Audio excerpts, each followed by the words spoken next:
Good afternoon, everyone. I welcome you all to ET Energy World webinar. To present this webinar, I welcome Mr. Yasir Ahmed, Partner, Sustainability and Responsible Business Advisory, PwC India, on the topic Making an Impact on the Environment, Reducing Our Carbon Water Footprint. There will be a presentation on the topic followed by a question and answer session wherein you may submit text questions to today's presenter by typing your questions into the questions pane of the control panel. You may send in your questions at any time during the presentation. We will collect these and address them during the question and answer session at the end of the presentation. Now I request Mr. Ahmed to start the presentation. Over to you, sir. Thank you. So I hope that I'm audible to everyone. And with this assumption, I'll just start off with a very small and quick introduction of mine. My name is Yasir Ahmed. I am a partner with PricewaterhouseCoopers, PwC in India, and I lead the sustainability and climate change practice in India.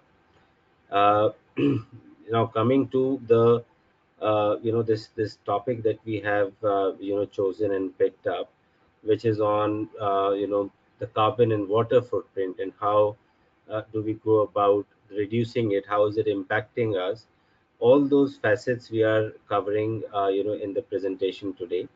We have been very conscious of the fact that we will not really do a deep dive into any of the data points, because the idea is for us to really understand the context of the carbon and water footprint, and what does it mean for us as a country, as individual citizens, and whatever roles that we demonstrate. So let me now come straight to the discussion point, wherein the topic itself. And if looking at this whole thing on climate change sustainability, because carbon and water footprint are basically the offshoots, and they're the most prominent indicators of these thematic area, which is on climate change and sustainability.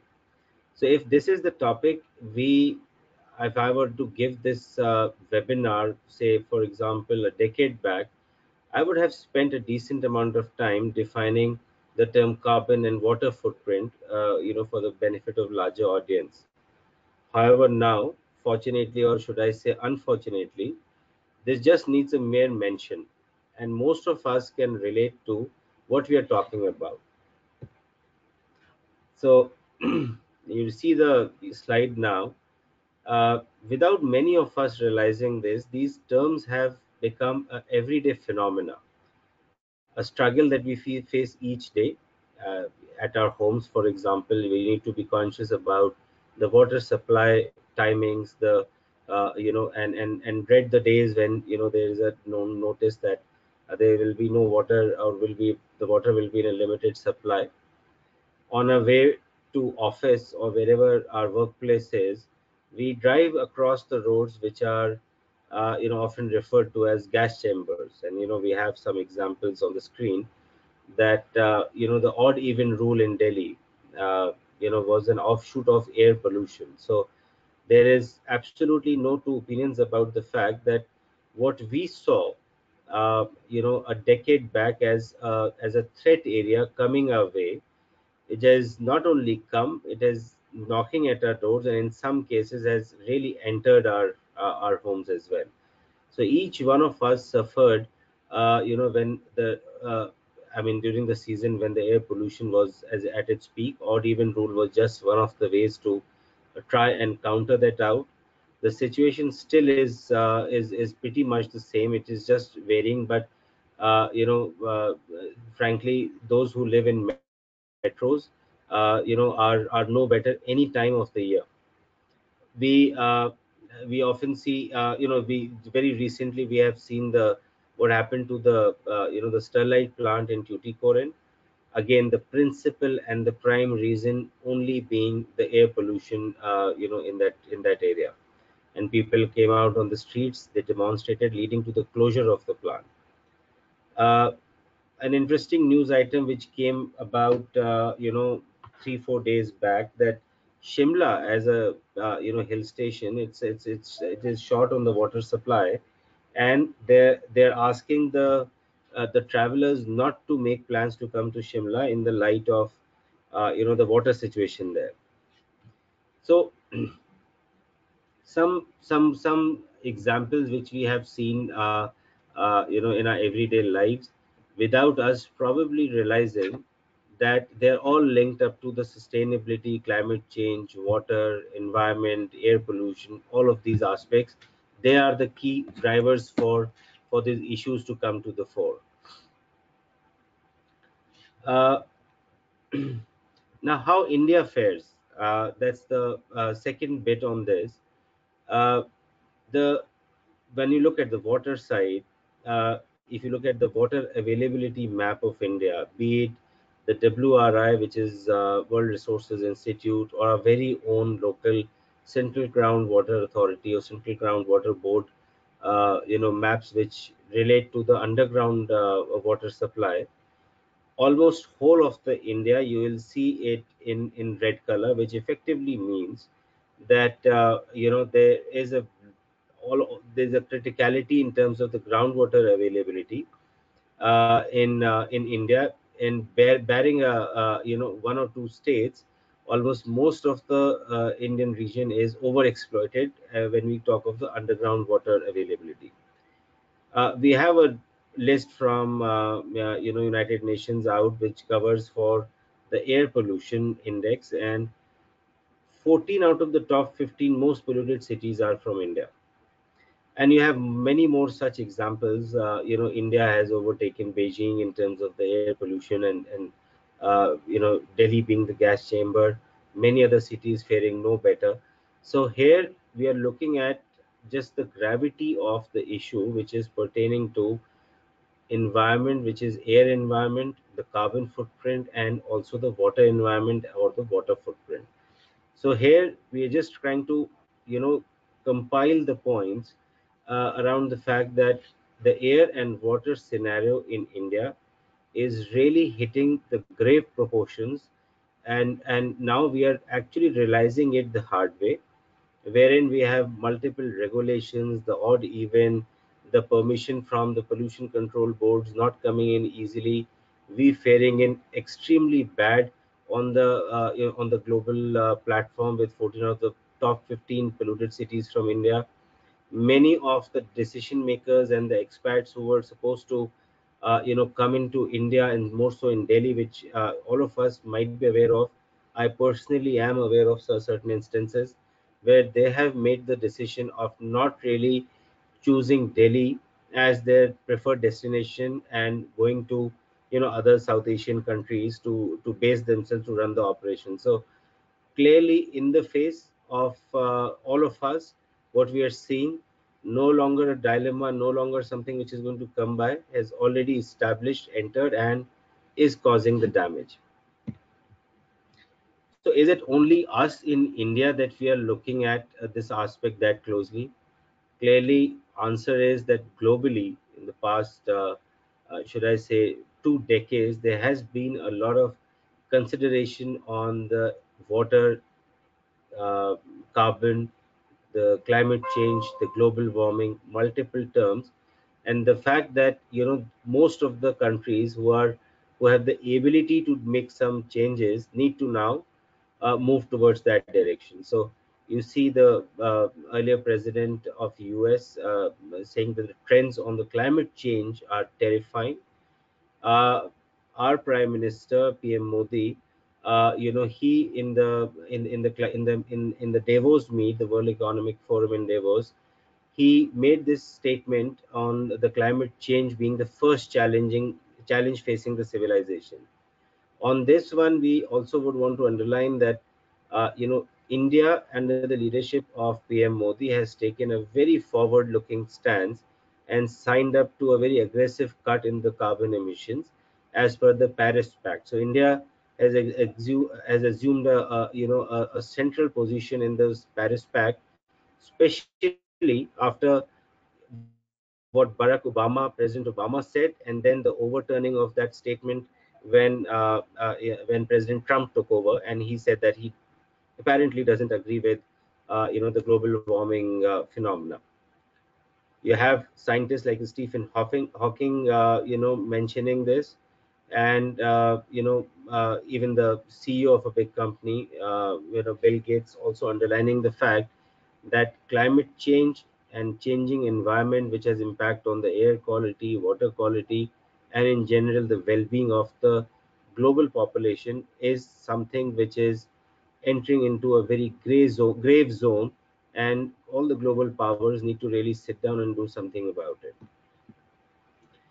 And in line with that, and a very interesting facet coming out of the World Economic Forum, which was held in Davos in January 2018, the top four concerns in the World Economic Forum, out of those top four, three were related to the climate change related aspects, which mean extreme weather conditions, natural disasters, and failure of the climate change mitigation and adaptation plans.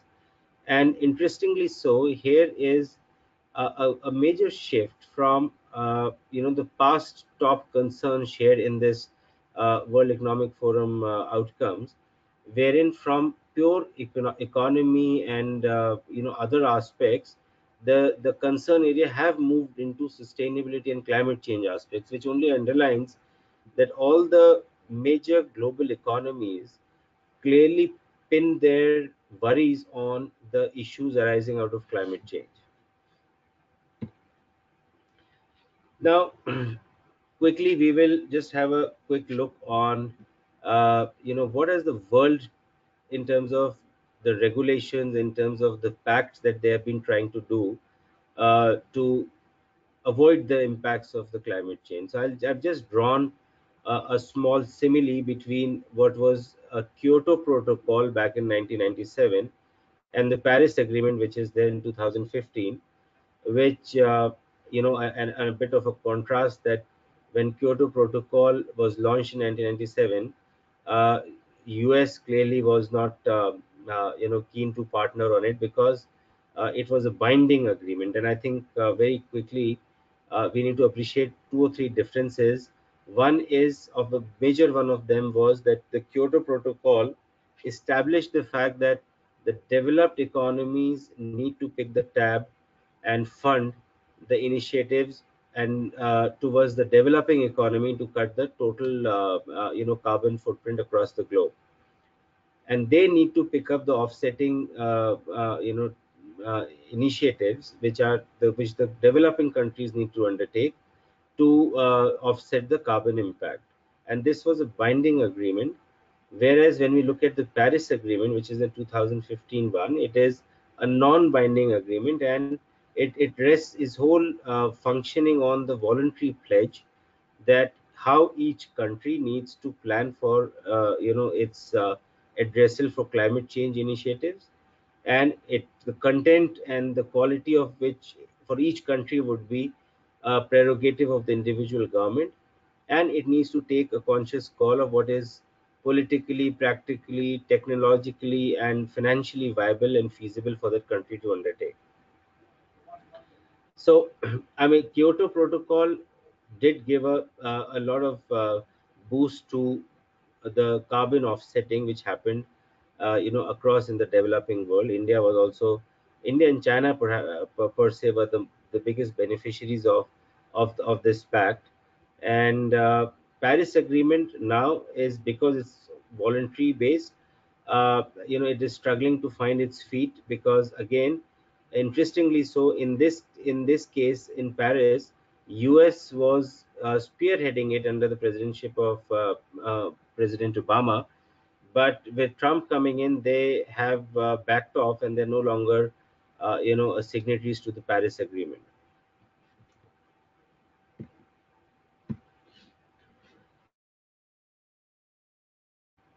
So before we move ahead, let's have a quick look on what a 2 degree centigrade temperature rise means for India, because we have per se discussed about what are the global powers saying, what are the international pacts and measures in place to try and curb the global temperature rise and the associated ill effects that come with the global temperature rise.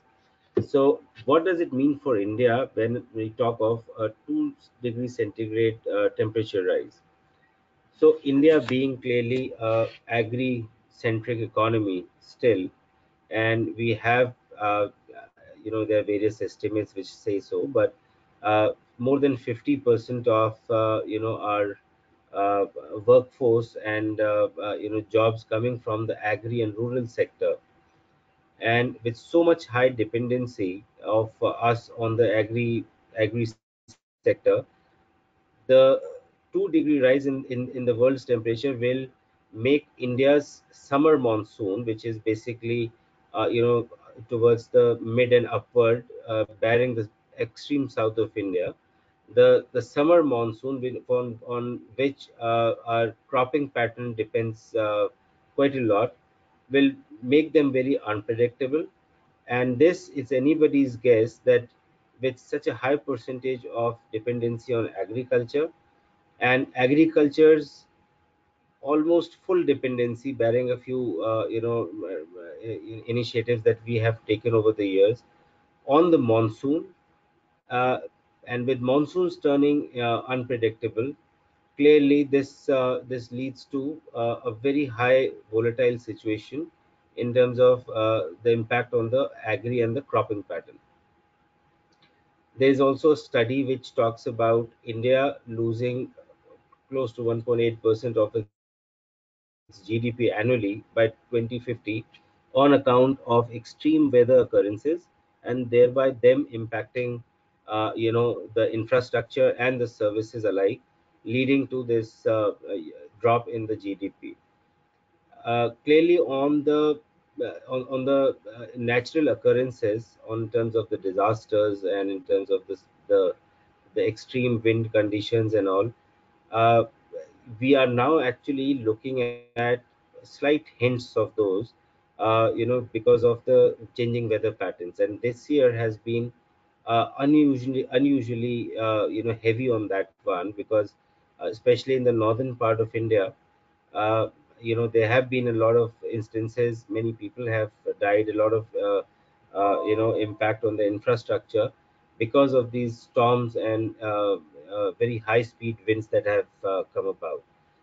Now, whether they are a one-off odd affair in terms of only this year, or because of some local disturbances, or this is linked to a larger climate change phenomena, which is now slowly, shaping up and giving hints of in the form of these storms, is yet to be seen. But clearly, the hints are very much there. And the last point is the uniqueness of India, wherein a massive, part of our land mass is exposed to the sea, and clearly we, consider ourselves lucky to have such a wide and such a long coastline, because, from many other perspectives, but from a 2 degree rise perspective, it creates a huge amount of vulnerability to the coastal areas, uh, which obviously cover more than 8,000 kilometers if we are to look at the total coastline. While we have been discussing on the impacts of climate change on us as a country, a very interesting statistics which has come out in one of the studies is linked to the lifestyle of an Indian, and how that lifestyle of an Indian is very climate friendly. So I mean, we have multiple examples around that. India still lives a lot in the rural and semi-urban regions, wherein if you look at the whole bathing phenomena, people when they bathe, they still have those buckets, and they use a bucket of water while taking a bath. Compare that to a tier one city like Delhi, where everyone has those fancy showers and faucets. So, because of this reason, the water footprint of a person living in a tier one city in India versus living in a rural and a semi-urban setup varies massively. And for that reason, uh, sorry for this. And for that reason, whenever we are designing a township, as a classic example, if the township is in a rural area, we take, from a design perspective for water, we take it as 80 LPCD, which is liter per capita per day. Uh, when we look at a tier 2 city, or maybe a semi-urban, we can live with 120 LPCD, and so forth, moving up. For a metro city, say for example like Delhi, Mumbai, Chennai, and other regions, we actually have to take upwards of 225 LPCD. The only reason for us taking a higher amount of water consumption per capita in a place like Mumbai or Delhi versus, which is to the tune of 225 to 80 liters, is because of 80 liters for a rural setup, is only because of the consumption style and the consumption pattern of a resident living in the metro versus in a rural area. And I gave a quick example of, just for a simple bathing, if you are to stand under a shower and using those kind of faucets, you don't realize how much amount of water gets wasted, whilst for someone in a rural setup, it's just one bucket that he'll have to do with. So numerous other examples which stay. And I'll just pick up one more example before, in the interest of time, just one example on on the circular economy bit. So interestingly, uh, the where, I was in a summit in on circular economy in Europe, and they were discussing about various initiatives that different European countries are taking on how do they recycle, how do they reuse, and how do they reduce. And a more fancier term of that is circular economy. Should I say fancier and a little bit more scientific and operational aspects included term, which is circular economy. And here we are just giving us, the way we are so wired as an Indian, that the recycling and reuse comes in naturally to us. So I mean, a classic example that is of that of a tire, which is a car tire. You use a car tire, then it's perhaps only in India that once it's completely worn out, we have a phenomena called retreading of the tire. That retreading means that they paste additional rubber on the worn out tire. The retreading can happen 3 times. You can keep on using it and keep on getting it retreaded, but third time over, there's no possibility of any retreading. Then that tire goes to service a bullock cart in a rural region, and after it's done from its service of a bullock cart tire, then finally it goes into the shoe company to for making a sole of the shoes. So I think so that's a very very classic example of how that tire in a European or probably an American setup, after being removed from the car in the first go, would have landed at a landfill site. And India, it has we kept on looping it back into the system, kept on looping it back till the point even its last bit has been used up. So because of these this and more, the way we are as Indians, being very very frugal, being very very conservative about a number of things, we actually, from a global perspective, we lead a very climate friendly lifestyle. So for per capita carbon emission in US is somewhere around 16, and in India is 1.7. We are talking of 7 times more. A person walking down the street in New York is having 7 times more impact as a person walking down the street in, say, Mumbai or Delhi. Uh, Same is the statistics if you see from a food wastage perspective. uh, you know Part of it thankfully comes from our own cultural setup that we belong to, they wherein wastage of food and all is very very looked down upon. So if you look at the food wastage from 115 kg, 95 to 115 kg in the US and Europe region, to just 6 to 11 kg per year. So so these are the things which we need to be thankful about our cultural and our the way we are as Indians, the wiring that we have inside of us, but need to be extremely conscious of the fact that we are losing this very fast as we are replicating the lifestyle of our European and American counterparts, and therefore need to be conscious that we only end up imbibing the better aspects and not the other metrics which are on very heavy on the climate change impacts.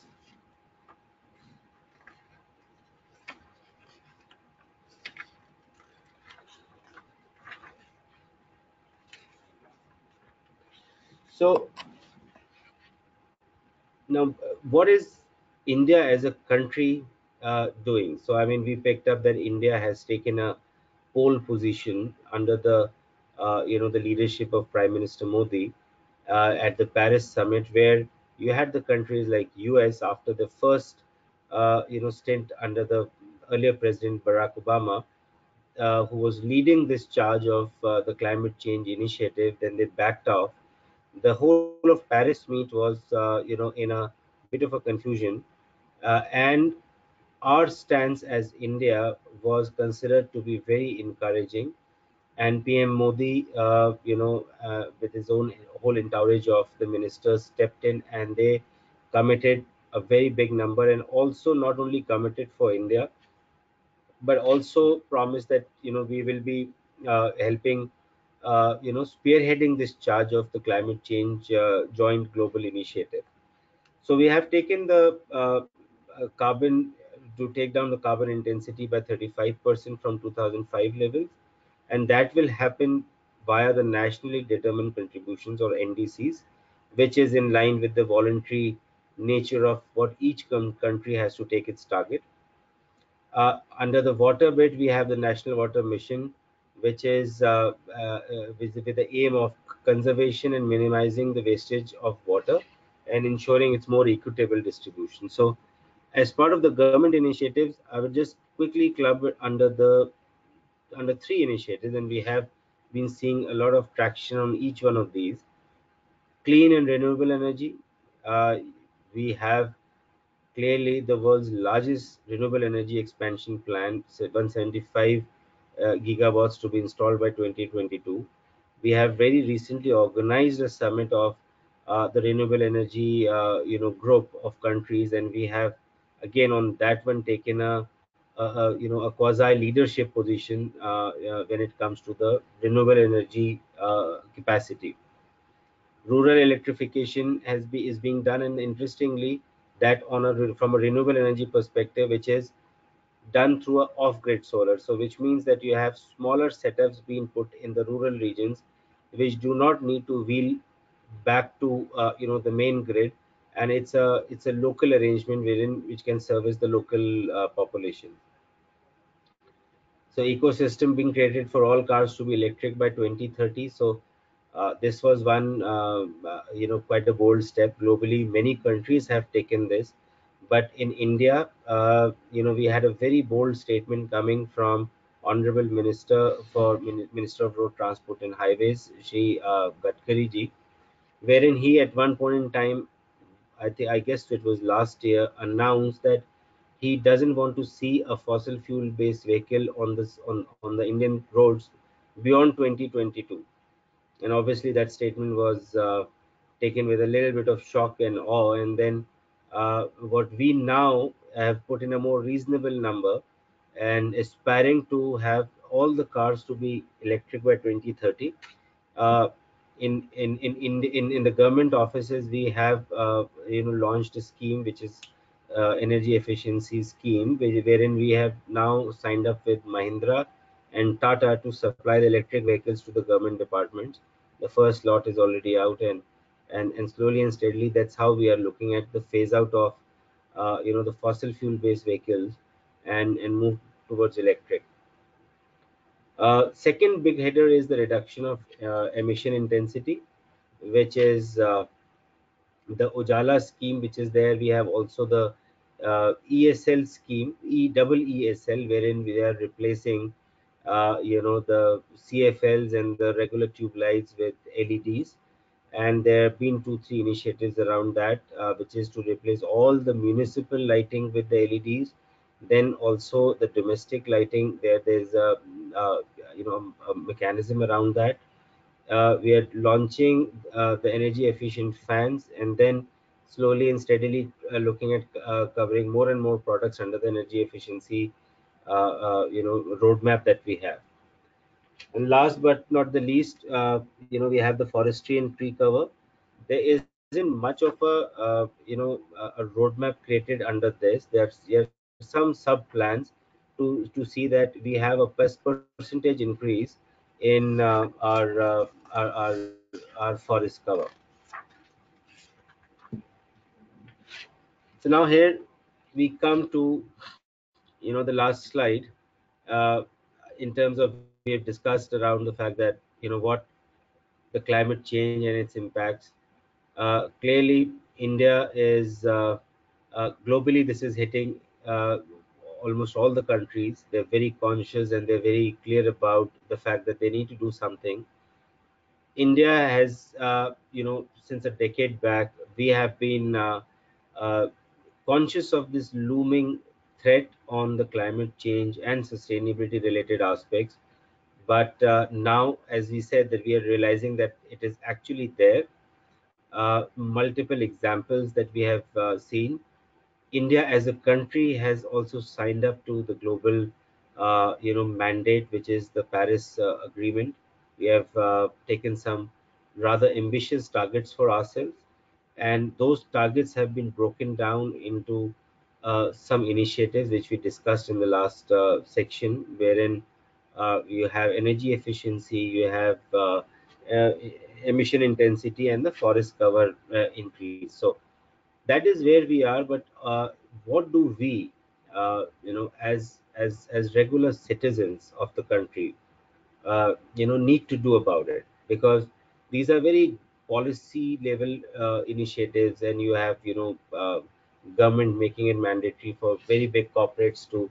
And we have, say for example, a new regulation which has come by, back on the lines of the CSR spend. You have a CER spend, which means that, and it has come back, come just, I think so, if I'm not wrong, 2nd or 3rd of May, this year only, just last month, uh, which is on the corporate environmental responsibility. So, any new project which is getting registered, uh, that project will, as part of the appraisal process, the project proponent will also have to showcase an additional 2% spend of the overall project cost on the corporate environmental responsibility. So that they have to submit a plan in terms of what they are doing in terms of the environmental mitigation, environmental regeneration, and there are 3 or 4 thematic areas underlined in that. So again, I mean, what I'm trying to underline the fact is that there's a lot of government to corporate related both regulations and initiatives. But what do we as regular citizens can do? And I think all of us in some way or the other know of it reasonably well enough. I think one is encouraging use of energy efficient appliances and water saving fixtures. We have, if you really go down the stores which are a little on a modern side, you can see that they have options on each one of these. You have 5-star rated energy efficient appliances, water saving fixtures. Those bubble based water saving fixtures are also available. You have now, I mean, just sharing, and given the fact that PwC is closely involved in that, we are developing energy efficient tires now, which is a car tire.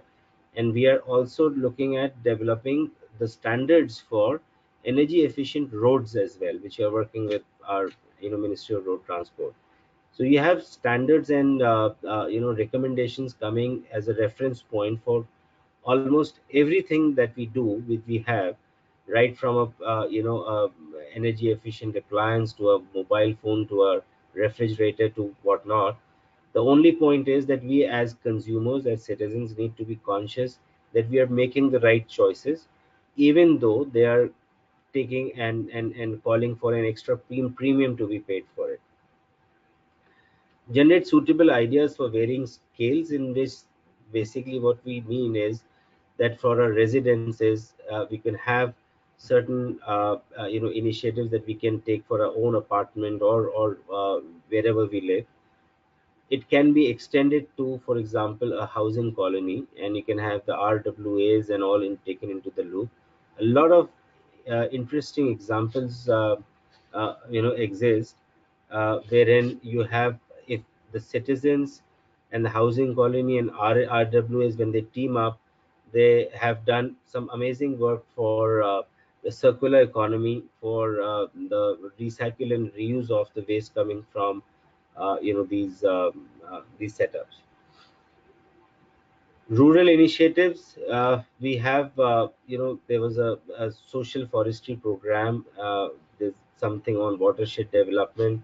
A lot of these small initiatives that are happening at a rural level, and I mean, the only idea is that there could be training and advocacy of the rural people to look into various aspects around sustainability, because some very simple steps and some very simple water saving techniques in the agri process can really do them a lot of good. And we have a lot of government initiatives also to support the drip irrigation and many other initiatives which are being launched. So and last but not the least is on circular economy, which I think needs to be looked at in conjunction with what we can do at our residence or housing colonies. A lot of initiatives, any which ways, are being taken in terms of the carpooling, for example, and the companies that themselves are also now encouraging and promoting these aspects. So uh, below are these small examples of how it is. Say, for example, in Rajasthan, they've created a very good energy mix, solar renewable energy mechanism using the solar PV panels, and they have figured out a mechanism such that they how the villagers will pay for the panel, and there's an equal participation and inclusiveness in this whole initiative. The second example is, this is in Madhya Pradesh, wherein a massive amount of trees, close to 66 million, were planted in the year 2017. And in Mumbai, there's been a very big initiative on the plastic pollution, because you have the issues on the Versova beach, and all really taking a grave situation now. So a lot of these examples exist even in India, abroad. And a very small and quick example of a very smart market mechanism. I was in Sweden, 2 years back, and there they have developed a mechanism wherein if you are to buy a Coke or a Pepsi bottle, you end up paying 12 SEK, which is the local currency. If you are to return the bottle, which is the empty bottle, of course, you get a 1 SEK back. And in the colony, I have a very good friend in Malmo in Sweden. So we were, so they have special waste bins which only are there to store the used, the empty cold drink or the soft drink bottles, and they are kept a little outside of the home. The kids of that region, every week they move into every house, and they are allowed to do so. They collect these bottles, they take them back to the store, collect the SEK, and that's their pocket money. And smart market mechanism in terms of you putting across a value to a waste, and it will never go to the landfill that easily. And in an Indian context also, we have a similar example, which is on the used and read up newspapers.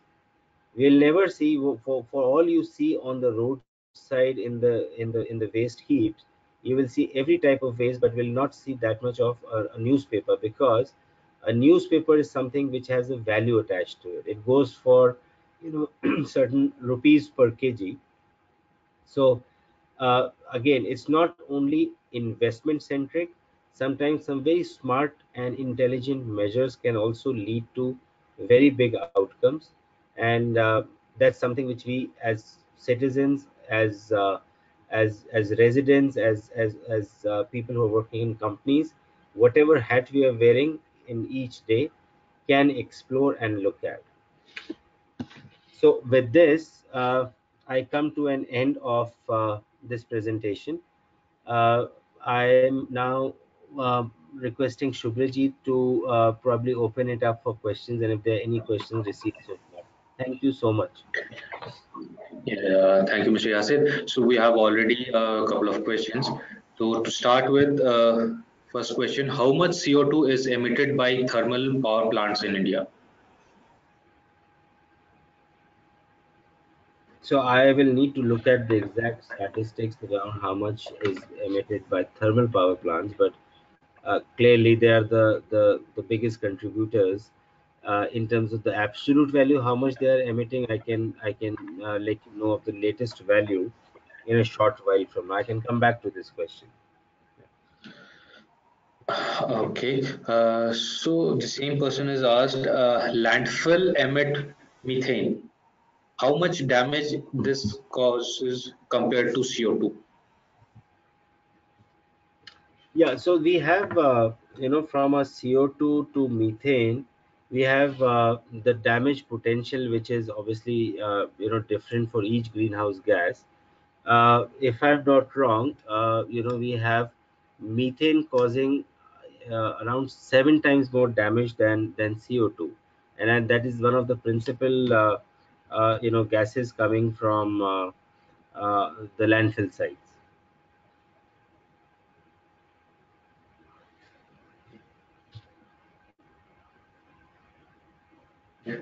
So the next question is: how ready is India to successfully meet the INDC target of cutting carbon emissions by 35% by 2030? So I'll give a, slightly frank answer to this. We have started off by taking a very central position in the Paris meet. We have set up some very ambitious and aggressive targets for us, which is, as you can see, 35% drop in the 2005 level, 2005 CO2 levels. Are we on course to be there? At this point in time, I would say that the answer is not an absolute yes. We have taken some very good initiatives, I must say, in terms of the renewable energy, which is going to have a cascading effect on the fuel usage, and again, which will have a cascading effect on our carbon footprint. But having said that, these are right now, which will take us to a certain basis points reduction, but will what we're doing right now will certainly take us to a 35%. And are we on course on that? The answer is no. uh, so I mean, my only bit is we have started well, uh, to my mind a little slower, but definitely started. But there has to be a host of initiatives that have to really be introduced, in every short interval of time, as we get acclimatized to the last initiative, so to say.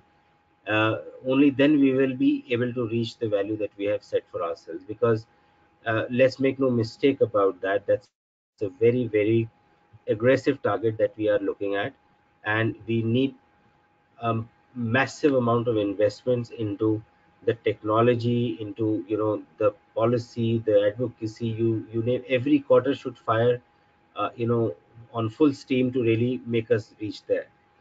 So my take is that uh, maybe the initial steps are a little on a on a slower side. We have taken some steps, and definitely and surely so, you can see a lot of traction on the renewable energy side and solar parks, and the way we are moving. But there has to be a lot more and a lot more frequent done, and we are only wishing that the political will that exists right now continues to stay till with respect to this issue, because only then we'll be able to achieve this very aggressive target of 35% reduction.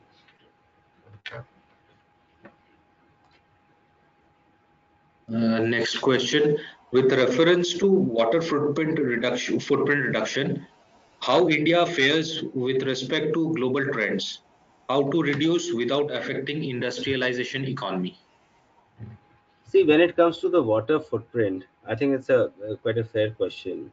Uh, to my mind, I think one of the biggest challenges that India has on water is that water is severely underpriced in India. Severely underpriced. Why I say so is that there is no incentive, or should I say incentive or a penalty or whatnot, for any person using the water irresponsibly or responsibly. So if I am using the water responsibly, I get no incentive which is worth an incentive. If I am using it irresponsibly, uh, I don't get any penalty. So the the reason is that our water is priced so abnormally low. And I just give you an example that once we were doing a due diligence project, and this was a very water intensive industry. And one of the issues that we came about in that industry was that they were not paying the water cess charges.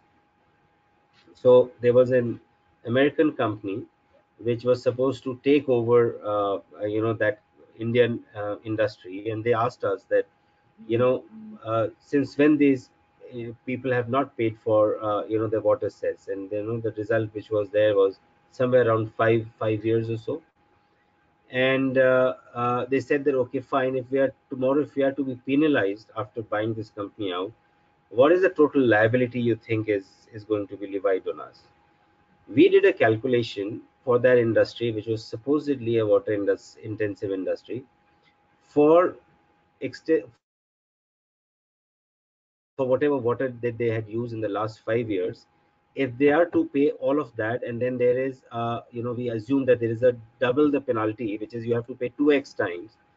The whole value was coming absolutely abysmal. So I mean, if if it's a 1,000 crore takeover bid, and if someone tells you that this company hasn't paid for water, for the charges of water says for the past 5 years, and the total bill that might come will be about a lakh. So I think so that, or 50,000 rather. So I think that just gives an example that we the root cause, amongst others, the water conservation measures, and when it comes to irrigation, very old and archaic way of doing the irrigating our fields, versus there's a lot of initiative trying to push for the drip irrigation and so on and so forth. The other important, should I say, deal breaker is also related to the pricing of water that we have. So, if the original question was that how do we fare as compared to other economies in terms of the water footprint, I think so. Uh, Clearly, we would be faring very low in terms of the water. Uh, the most judicious use of water, if that's the parameter, I think we would be scoring very low on that, because we are not the most judicious users of water in India. Next question. The US under President Donald Trump has pulled out the Paris Agreement. How Yes. damaging would the US exit be for meeting world climate goals? See, I think had they been there, let's not lose the sight of the fact that US is a very big economy, and whatever economy size they are there as a country, it is also that they have interlinkages to almost all major global economies, probably except a little bit, not that much of a China, but whatever is non-China economy across the globe, US has something or the other to do with it. So with such a large economy in itself, in pure dollar terms, or should I say trillion-dollar terms, and someone which has interlinkages to all the other major economies of the world, choosing to back out is certainly not a very good news. And that country clearly, it has, if I were to compare between India and US, as we were discussing in the presentation, it was 7 times more the carbon footprint that they represent. So again, you read all of these facts in conjunction, major economy connected to all the other major economies, and very high on the carbon footprint per capita population, is choosing not to do anything uh, Paris Pact, or should I say the Climate Mitigation Pact, is not a very very encouraging news. But at the same time, I think so. The Kyoto Protocol, that agreement since 1997, that also sailed through with US. In that point in time, US was not there right from the start. I mean, in this case, there was a back off because of President Trump being part of the deniers group. They say that there's nothing like climate change happening. But at that and during the Kyoto Protocol, they were not there right from the start, and that mechanism, for all you say, did sail through for good number of years. I mean, almost a decade, and did lead to, in all its honesty, quite a lot of good initiatives, which were the carbon offsetting initiatives. So the answer to this is it a big blow? Answer is yes. Is it a fatal blow? Answer is no. I think there are lot many countries with very strong will to take this up, and eventually we may reach there a little later, uh, and with some more additional problems, but we'll certainly reach there with or without US backing this.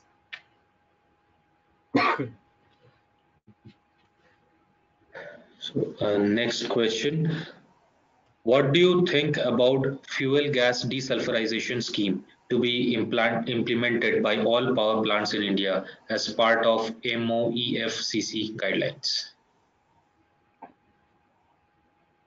Yeah, just a second.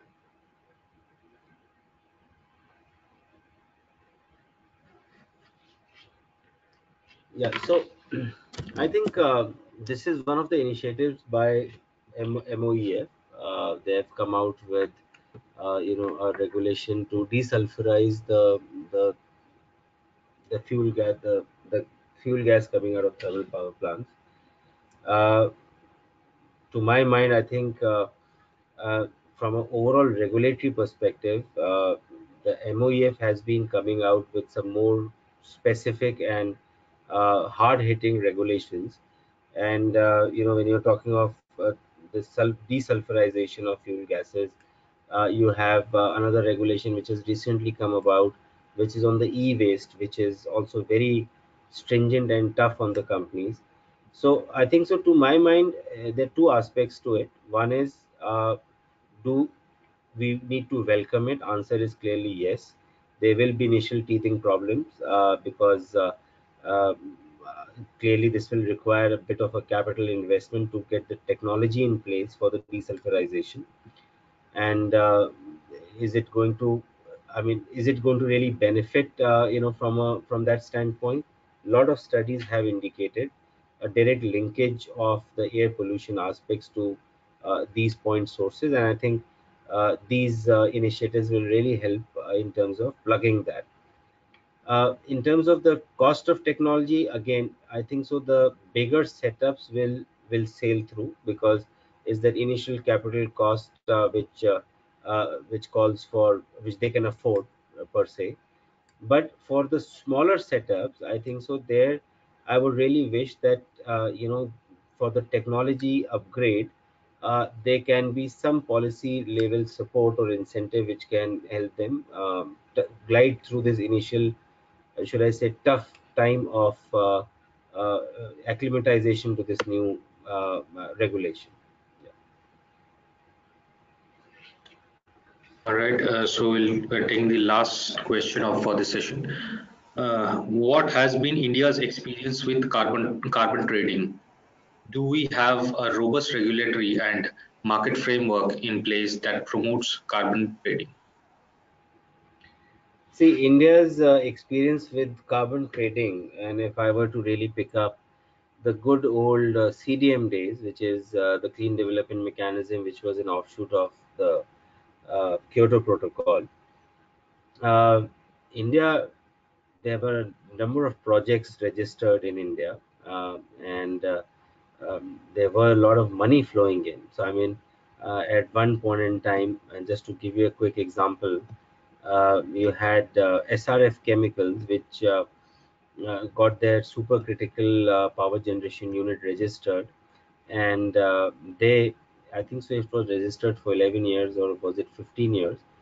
And they were really raking it in from a sale of those CERs. So, I mean, at one point in time, the annual report of SRF Chemicals used to read like, the total turnover of the company via the sale of chemicals is some 400 crores, and the total sale of CERs, which is basically the climate change, the CDM mechanism, the revenue accrued is 300 crores. So, I mean, you look at a company which is doing 700 crores, and 300 crores out of which are coming just from sale of CERs. So there's a classic example of companies really raking it in terms of the Kyoto Protocol and the whole carbon mechanism which was set up back then. uh, India, obviously, this whole thing of UNFCCC, and we had a MOEF, organization under MOEF, which was used to ratify as a first layer, for all these PIN and PDD documents, which is part of the CDM days. So the organizational structure clearly is there, was there, very robust, but it's still there. And there are many people who are still getting the projects registered. Now they don't end up earning money from sale of CERs, but there are many other reasons why they get it registered. So the organizational structure stays. If we are to look at developing some kind of an internal trading mechanism, and will that organizational structure be helpful, I would say that answer is yes, because that this whole function of the CDM, wherein you create a PIN document, a PDD document, and then get the acceptable methodology, run it past MOEF. There's a special wing. Then it going to MOEF, UNFCCC, and then getting ratified. That whole process, I think, can be very simply replicated on an Indian perspective, wherein we are exploring the PAT scheme and other things. So we can look at having a similar organizational structure, catering to the internal trading mechanism as well.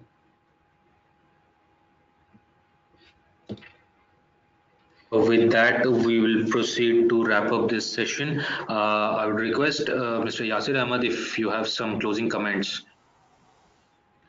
So I just wanted to thank the audience who attended this webinar.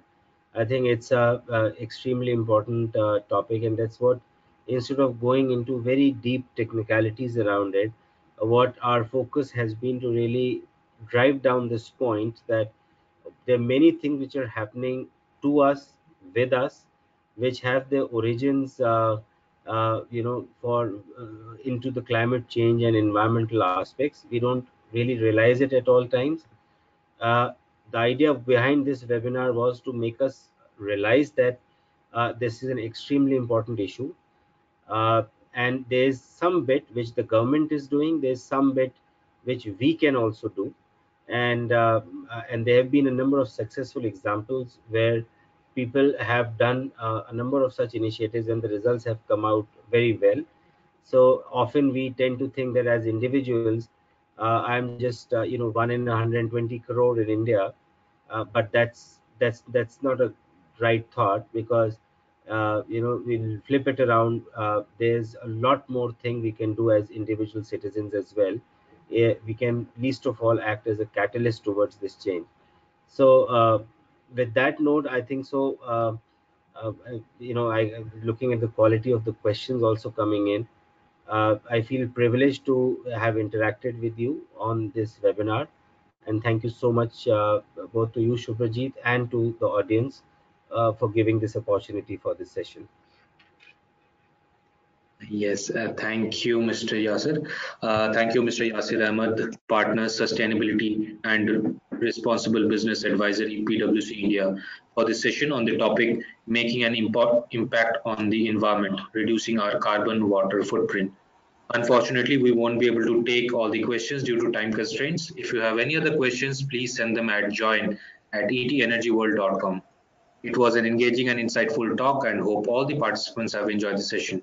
The recording of this webinar will be made available on etenergyworld.com. Thank you everyone for joining us. Goodbye.